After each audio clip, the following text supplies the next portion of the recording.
Laura Baeza nació el 14 de junio de 1988 en Campeche. Es narradora y editora. Estudió literatura en la Universidad Autónoma de Campeche y literatura comparada en la Universidad Autónoma de Barcelona. Fue ganadora de los Juegos Florales Nacionales Universitarios en la Universidad Autónoma de Campeche en 2013 por su título Al fondo se ve el mar. Ganó el Premio Nacional de Cuento Breve Julio Torre 2017 por ensayo de orquesta y Premio Nacional de Narrativa Gerardo Cornejo 2017 por Época de Cerezos. Laura Baeza ha sido invitada a Charlas Cazul para conversar sobre su más reciente colección de cuentos, Una grieta en la noche.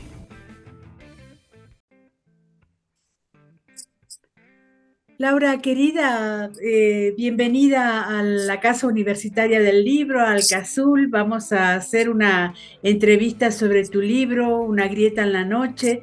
Pensaba yo, si ese libro estaba un poco inspirado en Campeche. No sé por qué, ese lugar me crea muchísimas evocaciones. Y tú creciste ahí, ¿verdad? Tú naciste ahí. ¿Cómo es Campeche para ti? Hola Mónica, ¿qué tal? Muchas gracias por el espacio y bueno, Una grieta en la noche no está vinculado. Yo nací y crecí ahí, sin embargo, el libro todo está escrito a partir de mi vida en la Ciudad de México. Ujú. Sí, sí, eso sabía, pero estas cosas que son como recuerdos, como, no sé si recuerdos, pero sí como descripciones de una comunidad de jóvenes, de unas relaciones entre el padre y la madre, el hijo. Pensaba yo si alguna circunstancia podía estar inspirada ahí. Bueno, también parte de mi infancia ocurrió en otro lugar, entonces de mi primera infancia, casi desde un poquito después del nacimiento hasta los 8 años. Entonces sí, Una grieta en la noche se asocia más con ese otro lugar, Ujú. que no es precisamente la península de Yucatán. Una de las cosas que más me conmueven de ti es que escribes, vas a enojarte un poco, pero me parece que escribes mejor cuentos que novelas. Es una cosa que me parece a mí. Hay como cierta concepción del cuento, cierto espacio que tú respetas mucho más que la novela, pero esto también estás empezando, ¿no? No quiere decir que no te vayas luego más a la novela, ¿no? Bueno, he publicado más cuentos, sin embargo he escrito algunas novelas. Ujú. Mm, yo creo que, bueno, mis novelas son totalmente realistas y en el cuento me permito otras cosas, Claro. como experimentar con distintas voces, estructuras y, y bueno, también arriesgarme por otro discurso. En el caso de Una grieta, y creo que de lo anterior que he escrito, Una grieta es el tercer libro de cuentos y novelas he publicado apenas una, pero hay otras. Una grieta en la noche experimento más con otras cosas, con la distorsión, que también me interesa mucho ese camino de la ficción. Sí, eso es lo que te quería plantear, el tema de la distorsión y el tema también de cierto espacio que no tiene que ver con la realidad, digamos, ¿no?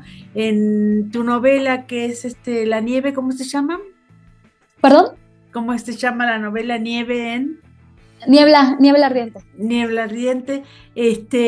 Me pareció a mí, no sé, habiendo leído los dos libros, me parece que hay como eh, mucha más emoción en la novela, me parece. Y acá hay como más raciocinio. ¿Es así?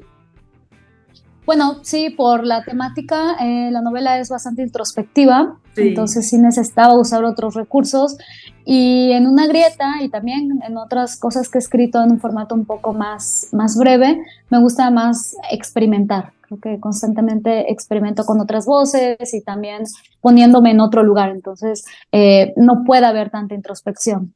Yo te empecé a hablar hablando de literatura, me gustaría mucho que te aflojaras, que hablaras un poquitito más entre nosotras, sobre todo pensando que eres parte de la nueva generación de la literatura mexicana. A veces me cuesta como integrarte a ciertos espacios que uno tiene para entrevistar, teniendo en cuenta que muchas de las cosas que te voy a decir tienen que ver con un proceso literario, me parece. Claro. Eres tan joven que me digo, bueno, no, es que esto lo va a resolver, esto lo va a arreglar, esto lo va a ver. En ese sentido, a mí me encanta, por supuesto, entrevistar a autores jóvenes, teniendo en cuenta, ayer hablábamos con Miriam Moscona, de esta tradición tan grande que hay en la literatura mexicana, ¿no? Entonces me gustaría mucho que hablaras precisamente de esta tradición y que hablaras qué significa ser un autor joven hoy en México. Bueno, creo que también es ver hacia atrás lo que se ha escrito, quiénes han escrito, desde dónde, y también comprender su contexto.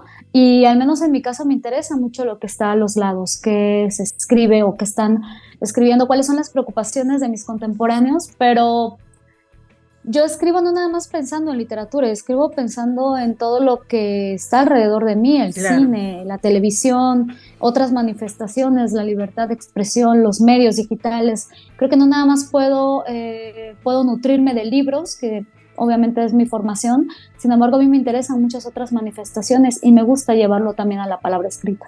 Uh-huh. Esas manifestaciones, ¿cómo te tienen en cuanto a postura, digamos, ¿no? ¿Eres una persona que adopta una postura o analizas precisamente lo que transcurre y luego tomas una decisión? Creo que es un poco de todo, porque tengo afinidades y trato de mantenerme fiel a esas afinidades, o sea, ser coherente. Sin embargo, necesito también indagar en otras perspectivas para comprender y no nada más ser totalmente voluble o parcial. Creo que también estamos inmersos en una estructura o en una sociedad donde nos bombardea todo tipo de información y la desinformación también. En cuanto a los principios que a mí me rigen o las cosas que a mí me interesan, creo que uno de esos es prestar atención a más de la versión única. Uh-huh. ¿Cuándo empezaste a escribir? ¿Cuándo creíste que ibas a dedicarte a esto, Laura? Prácticamente desde pequeña. Siempre supe que la imaginación, no solo la literatura, sino la imaginación y todas sus manifestaciones eran importantes para mí, y empecé a leer más a conciencia en la adolescencia, creo que a los 11, 12 años, que me di cuenta de que se podían hacer cosas a través de la palabra, crear historias, ya sea textuales o visuales, y comencé a encaminar mis gustos y mis aficiones más hacia la producción, y la producción era a través de pequeños cuentos. Luego, cuando me metí mucho en la literatura latinoamericana en la adolescencia, pues esta concepción de la novela o del papel que yo desempeñaba en mi entorno, como persona a la que le gustaba más la imaginación que las actividades de otro tipo, las actividades un poco más ortodoxas. Uh-huh. Crear personajes como Julián, por ejemplo, que es maravilloso, ese personaje que a mí me parece que puede dar incluso para una novela, es una genialidad haber encontrado ese personaje, haber encontrado otros personajes en los cuentos. ¿Cómo te imaginas esos personajes? ¿Cómo los construyes? Bueno, Julián, que es la voz que narra en Quinto Round, a mí me interesa mucho también ver, o sea, no ver desde los ojos de los adolescentes, sino ver qué sucede con ellos, porque estoy Claro. muy familiarizada con los adolescentes, tanto por el trabajo como por otras actividades. Y este cuento me permitió también regresar a mi adolescencia, que era lo que a mí me preocupaba o que me llamaba la atención. Entonces creo que un personaje lo construimos a partir de nosotros mismos, de lo que nos asombra y lo que nos sigue causando un poco de miedo. Uh-huh. En ese sentido, hay muchos personajes que te vienen imaginativamente, y cómo vas construyendo las historias alrededor de ellos.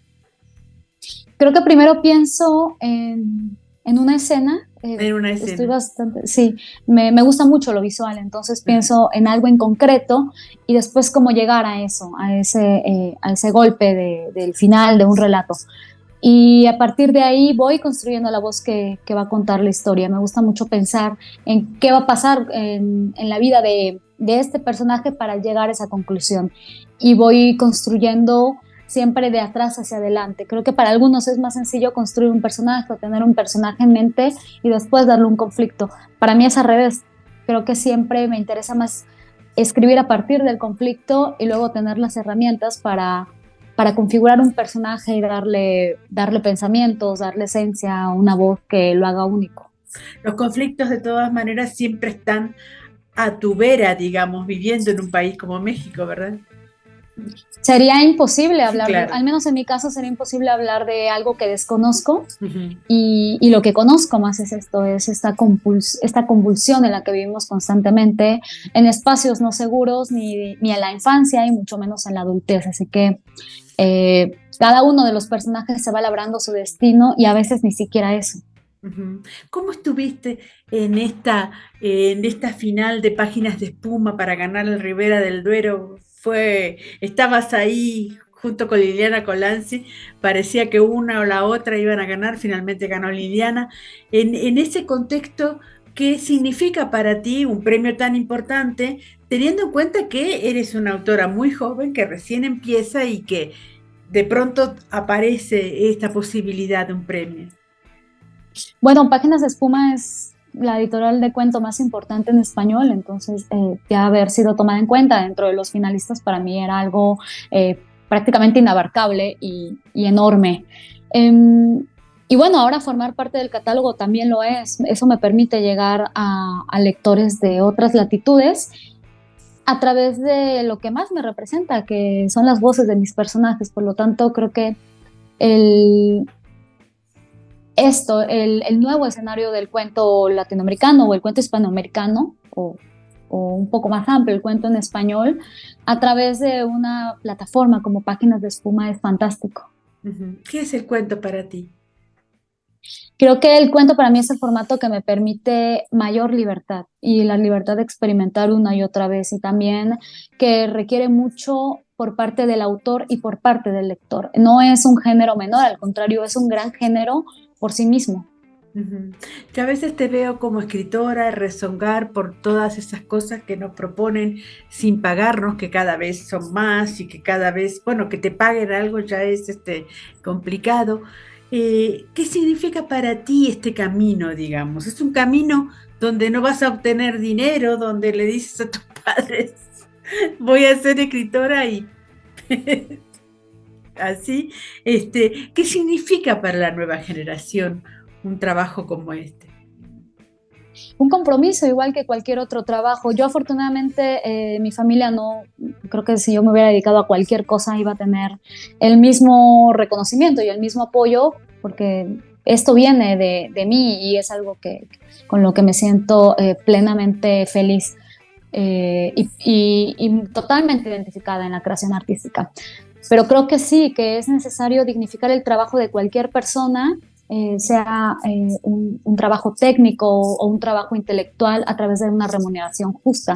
Creo que ahora se hace con mucha más frecuencia, precisamente por eso, porque otras generaciones están dignificando ese trabajo, que es su trabajo, pero también es el trabajo de quienes han estado antes. A mí me parece totalmente válido. Puede ser que no se trate nada más de una remuneración económica, pero puede haber otro tipo de visibilización de lo que nosotros hacemos y de las gestiones que hacen editores, correctores, difusores de la literatura, etc. El panorama es bastante complejo. Yo no podría decir que no se trabaja si no hay una remuneración, porque también hay otro tipo de visibilidad.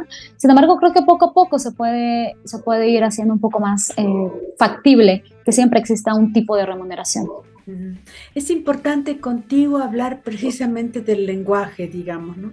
No necesariamente de las anécdotas que pueblan las novelas, que pueblan los cuentos, sino también qué relación tienes con este lenguaje tan especial que maneja la literatura.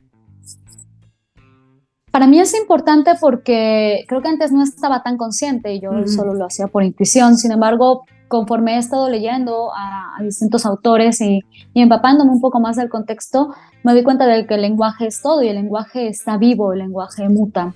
No comprendo cuando quieren aparecer como paladines de la ortodoxia y que no podemos asumir ciertas identidades porque el lenguaje no lo permite. Creo que el lenguaje es lo lo más accesible que tenemos y hay que ponerlo siempre por encima de todo.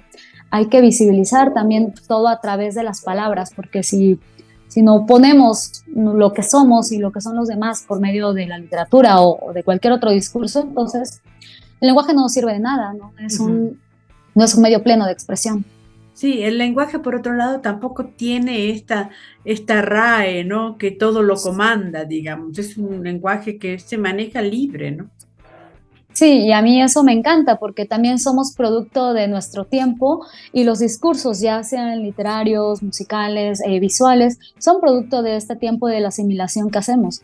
Creo que en unos años nos va a dar risa esta pelea encarnizada entre quienes quieren preservar las normas, pero al final no las cumplen, y quienes pues simplemente están experimentando también con la lengua. Sí, sobre todo también a veces me parece que tiene que ver un poco con el tema del feminismo, el tema de esta condición que ahora está como más expuesta, ¿no? Que antes no estuviera, porque siempre estuvo la lucha para poder lograr esa cierta equidad, pero a veces pienso que discutimos sobre el lenguaje inclusivo, pero no nos damos cuenta de que la televisión sigue siendo patriarcal como todos los años y que las chicas son de 20 años y los hombres son de 70. Entonces es como complicado eso, ¿no? Sí, o en los programas deportivos. Claro. Eh, Ahí es donde, como si a nosotras no nos gustaran los deportes o cualquier otra manifestación que siempre ha estado muy sesgada.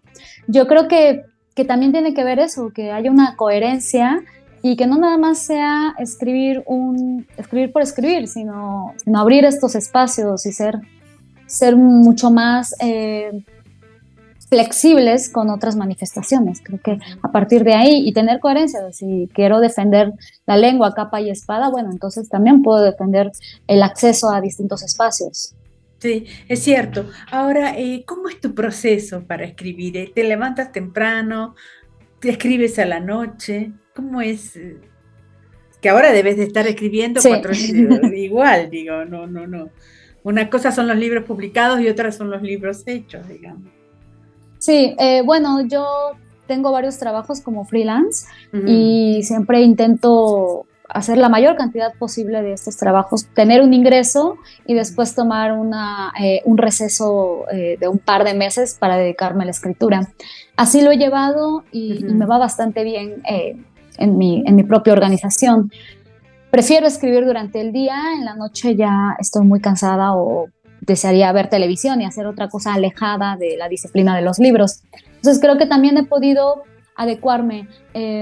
Tener un trabajo de tiempo completo o en una oficina creo que me limitaría. Entonces yo intento mover mis tiempos para tener mucho trabajo durante gran parte del año y después no descansar, sino dedicarme a la producción. Ah, mira, es curioso porque hay mucha gente que escribe día a día, pero tú lo que haces es tener un tiempo especial para escribir y entonces ahí escribes. Es maravilloso eso. ¿Cómo te has adaptado a ese ritmo? Sí, y bueno, sin embargo, yo todo el tiempo estoy pensando en muchas cosas, escribo Ujú, hasta que tengo la idea en la mente y prácticamente conozco cada palabra de lo que voy a escribir o ujú. conozco por dónde va a ir. O sea, ya cuando me doy ese tiempo es porque ya sé lo que voy a hacer y mientras voy alimentando este banco de ideas o intento investigar, explorar, hacer muchas otras cosas previas a la ficción, porque para mí existen tres momentos en la escritura. Uno es el de la documentación, y esta documentación puede ser una documentación tal cual, con archivos y demás, o una documentación personal a través de experiencias. Después la escritura, el momento que te platico que dejo todo de lado y me dedico nada más a escribir. Y por último, una reflexión que es trabajar con mis textos, editarme a mí misma y también comprender hacia dónde va lo que acabo de hacer. Ujú. Has estado también con Penguin Random House o en Alfaguara publicando Niebla Ardiente. ¿Cómo ha sido ese proceso? ¿Has tenido que corregir mucho? ¿Has dejado corregir mucho? ¿Cómo fue ese proceso de publicar ahí? Bueno, yo crecí leyendo libros en las bibliotecas y literatura latinoamericana, hispanoamericana.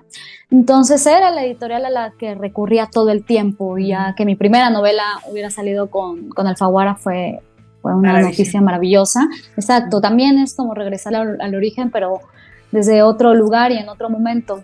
Y mi experiencia ha sido muy buena, con mi editora Fernanda, con Mayra también. Creo que no hemos corregido demasiado, porque cuando yo suelto algo es porque ya Claro. me siento bien con lo que entrego. Y que también ha habido mucho respeto de ambos lados para comprender lo que escribo, y también yo para entender ciertos lineamientos. Sí, una de las cosas que pareciera ser que hay muchas escritoras mexicanas de tu edad o algunas de tu edad que están empezando a surgir, y me parece a mí, no sé qué dirías tú, pero todas surgen con un proyecto personal, con un proyecto propio, digamos, ¿no? Pareciera ser que no las podemos enmarcar en diferentes proyectos de otras personas. Eso es maravilloso. ¿Lo sientes así? A mí me encanta eso, me gusta esta individualidad, este contacto tan personal y tan único con la obra, y que sea dentro de un marco más global, quizá generacional. Creo que sería la forma un poco más sencilla de agrupar, si es que cabe el concepto, pero siempre cada una desde sus preocupaciones y desde su punto de vista. Todas venimos de contextos distintos y estamos haciendo cosas diferentes. A mí eso me gusta también, intentar comprender cuál es el origen de estas historias o de estas ideas y concepciones de la literatura, y que los géneros también juegan entre sí. Hay ficción que tiene mucho de biografía o de autobiografía, hay otro tipo de escritura que va más hacia, o sea, hacia la divulgación o hacia el ensayo, y esto, salirnos de lo encasillado y de lo rígido que han estado los géneros durante mucho tiempo. ¿Sientes que es un momento más cómodo para las mujeres ahora publicar y ser respetadas dentro de la literatura? Yo creo que es consecuencia de varias cosas, y sí, es un momento en el que hay mucha más comunicación entre nosotras. Eh, Estamos bastante atentas a lo que se dice y a lo que se produce y a leernos, y es un esfuerzo colectivo, no nada más de autoras, editoriales, sino también de quienes hablan de la literatura, de las lectoras y de las personas que están impulsando la literatura, que no está en la mesa de novedades o que no está en los grandes sellos, que está a un lado, y no por estar a un lado físicamente me refiero, y no por estar aquí es menos importante, sino que también hay que voltear a ver qué se hace desde otros discursos y desde otras formas de proponer el texto. Participas mucho en las redes sociales. Yo a veces me divierto mucho con algunas de tus posts, en el sentido también de que tienes que parar, ¿no? Al hombre que te acerca a ti con alguna cosa que no tiene nada que ver con la literatura, ¿verdad?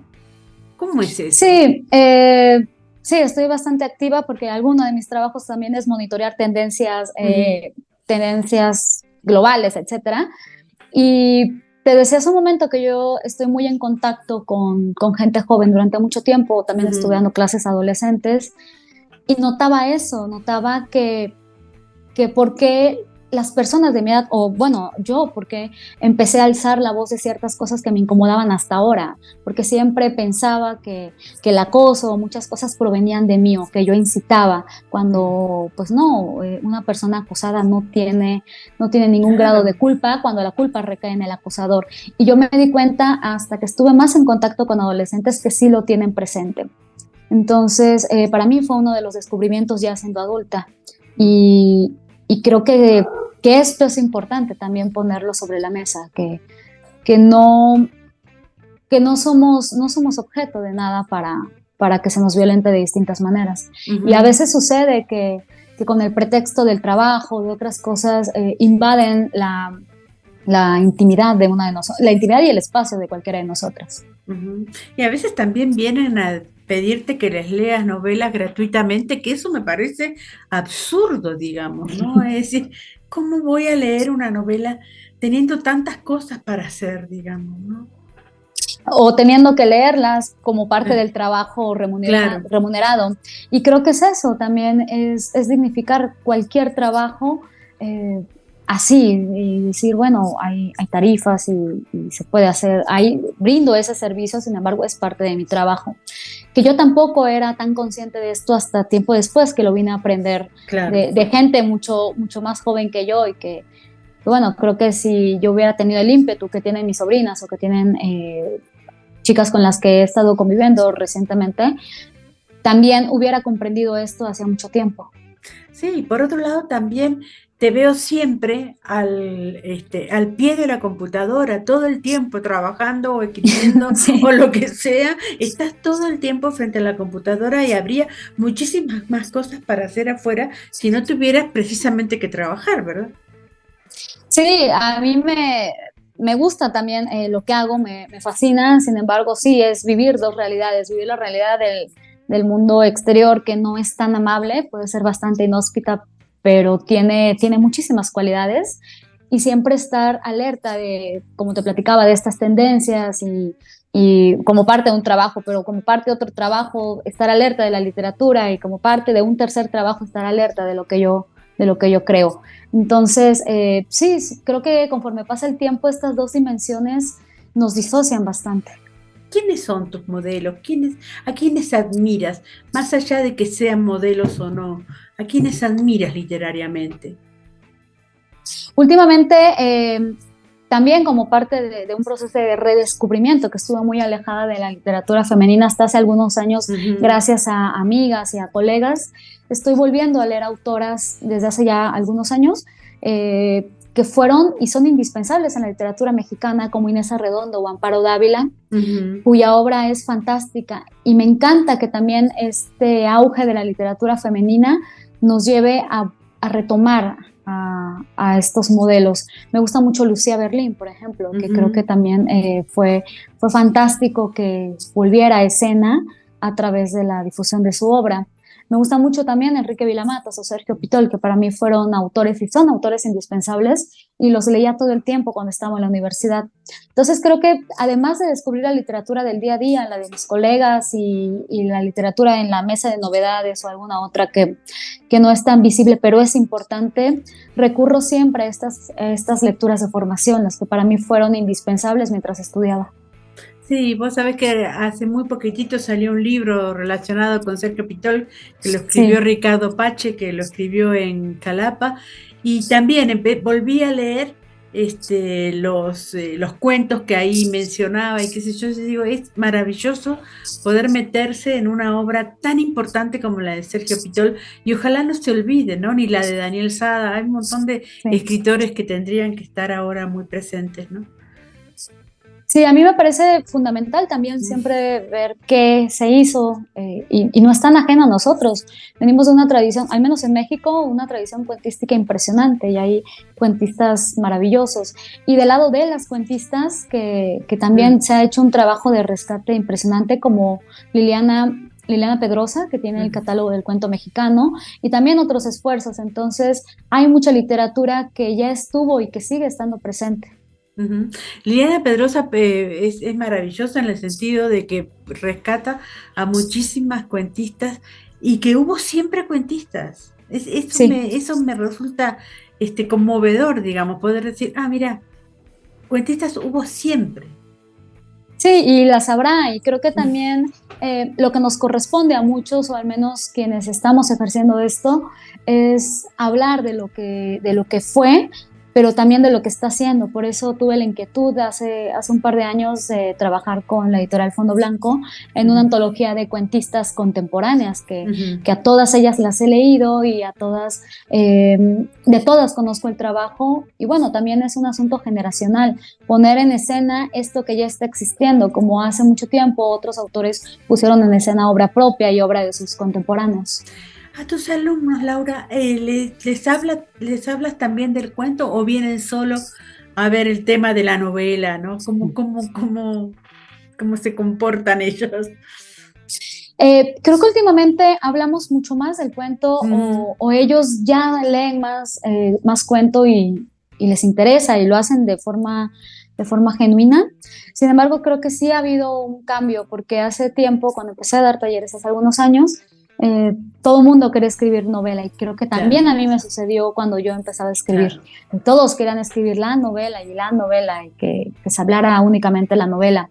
Pero estos esfuerzos en conjunto de analizar cuentos, de antologías, de editoriales tan importantes como Páginas de Espuma, y de visibilizar la literatura que es que siempre ha estado, Borges, Cortázar, a mí me gusta mucho más Cortázar, cuentista. Esto le da importancia al relato más breve, y creo que es fundamental también entender de dónde venimos, y que por su extensión no significa que sea más sencillo, al contrario, tiene otro tipo de exigencias que la novela tiene las propias, pero el relato puede tener una exploración igual de interesante. Perfecto, para ir terminando, tú hablas de una novela y hablas de un libro de cuentos. Dinos los nombres de los dos para que la gente salga urgente a comprarlos. Y por otro lado, para terminar, me gustaría mucho que hablaras un poquitito de lo que se viene. Bueno, mis libros, el más reciente, que aquí lo tengo precisamente, es Una grieta en la noche, con Páginas de Espuma, y está en todas partes. También tengo Época de cerezos, con Paraíso perdido, y Ensayo de orquesta, que está descontinuado, pero existe.